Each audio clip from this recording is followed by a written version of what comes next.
Welcome back to Gear Up Windows YouTube channel. In this video, we will guide you on how to view reserved storage size on Windows 11. For this, I will use a built-in method that is Settings app. So let me start without any delay. First, click on this one Start button. Then select Settings option. Here, click on this one System on the left sidebar. On the right, click on the Storage.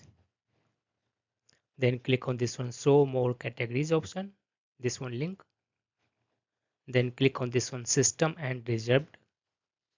Then here you will find reserved storage. In my case, it is 6.5 GB reserved storage that is reserved by Microsoft for a smooth performance of Windows 11 PC. That's all about this video. If you are new to our channel Gear Up Windows, kindly subscribe it. And if you love this video, press thumbs up. Bye bye.